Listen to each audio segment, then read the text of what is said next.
Cats and babies, taking care of both is certainly a major responsibility, and there are truly no days off. And the same can be said when these worlds collide, your baby and the family pet.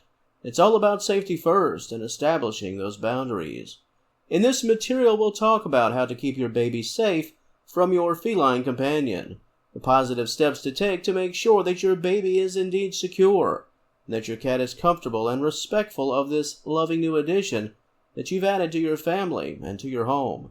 Interesting topic, and I hope it is beneficial. I've got you covered. Stay tuned.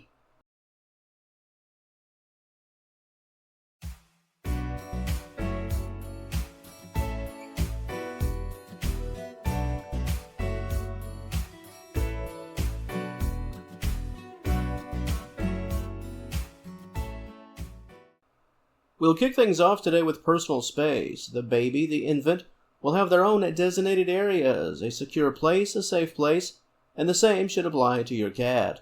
One of the biggest ways to make sure that a baby remains safe around a feline is the existence of unique individual spaces.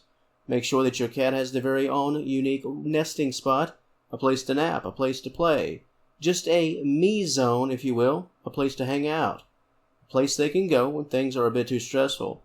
Your cat, if they have their own space, will be more inclined to retreat to their designated area than to enter the room or space that is meant and occupied by the baby. And quite obviously, this works both ways. Keep that baby away from the cat space and away from the cat's belongings. This includes the food and water bowl as well as that litter box.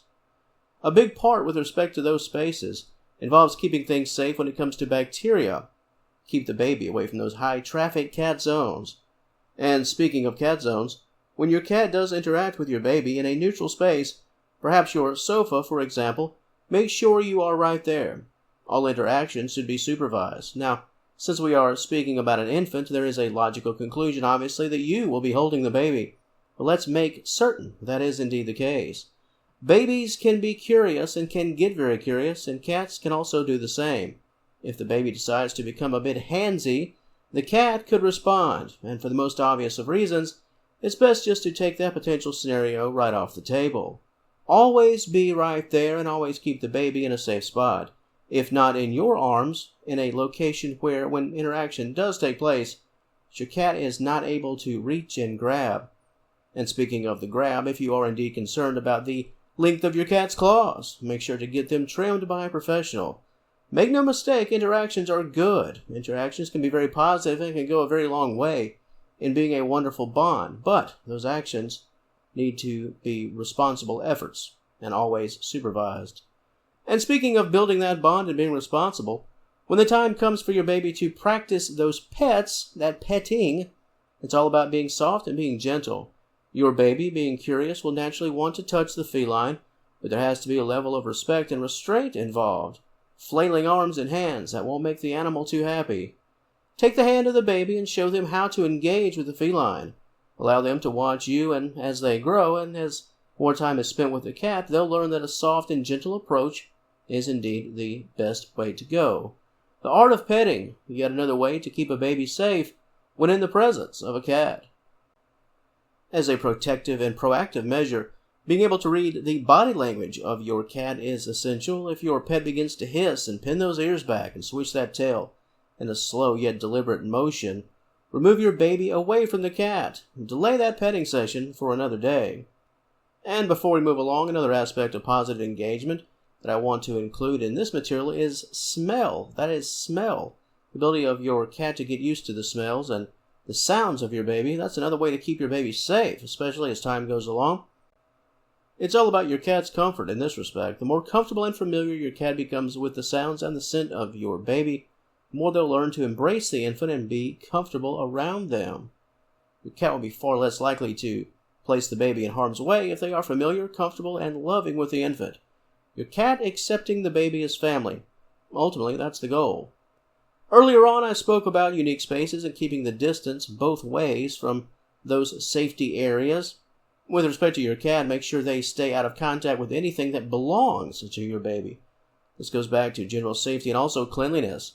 You don't want your cat's paws and fur on blankets and other bedding that is meant for your infant.